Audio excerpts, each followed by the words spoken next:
Good evening, and welcome back to the Poe Museum. I've got a quiz for you this evening. What do you have in your pockets right now? Well, let's see, maybe wallet,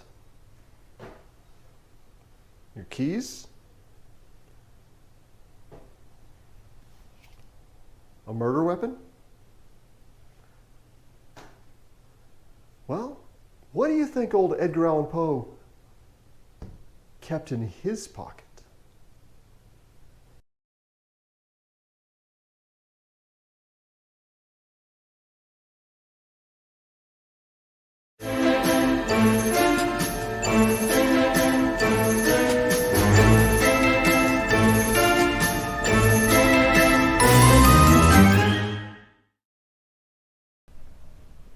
So what did Edgar Allan Poe carry in his pocket? Well, we know he had a pocket watch, so that fits. He would have carried a pocket watch in his pocket. Also a penknife he probably would have had in his waistcoat pocket. But what about some notes? What sort of notes would Poe have carried in his pocket? Well, we have them right here.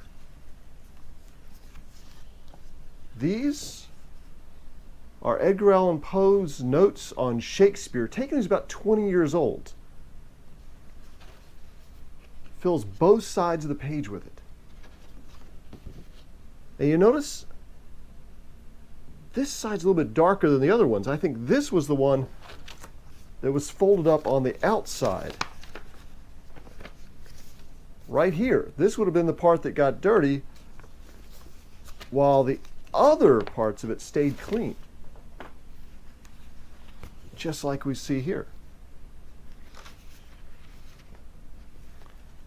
We also have a sheet of his notes on John Milton. The same thing you see right there. One of the quadrants is a lot darker than the other ones, and the other ones are all light. And why do we think Poe was about 20 years old when he wrote these?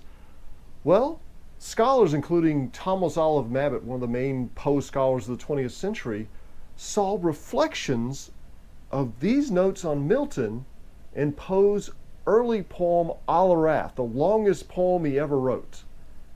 So we can see this is Poe teaching himself to write poetry. He didn't have any creative writing classes, so he's learning to write by reading.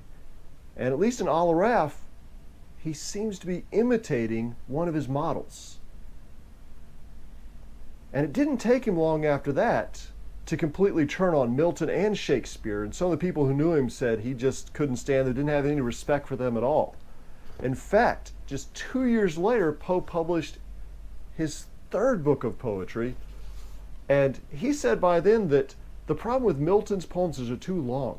You need a poem that's short enough to read all in one sitting, because you get the whole effect that way. It's kind of like when you go to the movies. When you see a film in a theater, you see the whole thing all at once, no breaks in between. But when you watch it at home, you know, you get up, you leave the room, you get some popcorn, you come back, you have distractions. Poe didn't want those distractions in a poem. He wanted you to read the whole thing all at once, get the full emotional impact at once.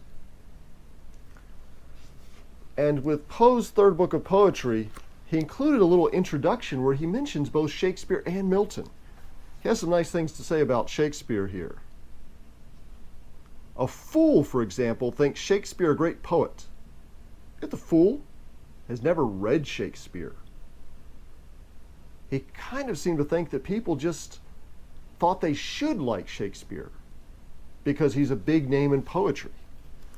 And he also talks a little trash about Milton. But his main idea with Milton was that he needed to shorten his poems. He had great passages from his poetry, but it got ruined by having the poems so long. So these look like things that Poe carried. How long did he keep these notes with him? Well, we just have to look to where we got them. After Poe's death, they went to his literary executor, Rufus W. Griswold. We've spoken about him on previous videos. So these are things that Poe kept with him his entire life. And it was Griswold's grandsons, Roger and Merrill, who donated them to the Poe Museum. So they've got an unbroken chain of provenance going all the way back to Poe. So imagine notes that you took when you're just learning poetry, just getting started, and you've held on to them for the next 20 years, maybe even referencing them from time to time. And I think that's one of the things that makes these notes so fascinating.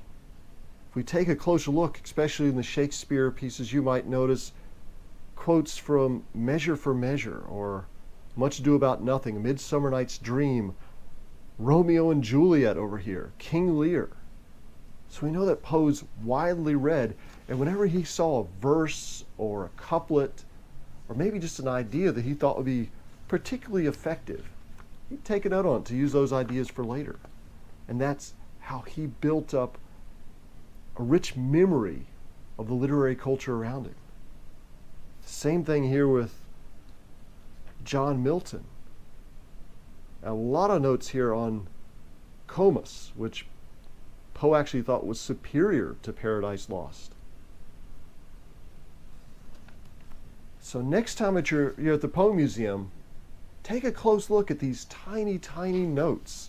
See if you can make out some of your favorite Milton or Shakespeare works. You'll notice that Poe's written really tiny and right up to the edge, conserving every little bit of paper he can. Paper was expensive back then. This is very early in Poe's career, and he didn't want to waste a scrap. So thanks for joining us this week. We'll see you next time in the Curator's Crypt. And if you would like to help preserve priceless artifacts like this, be sure to become a Poe Museum patron at patreon.com/PoeMuseum. And as a way of thanking you for joining us, here's more gratuitous footage of the Poe Museum cats.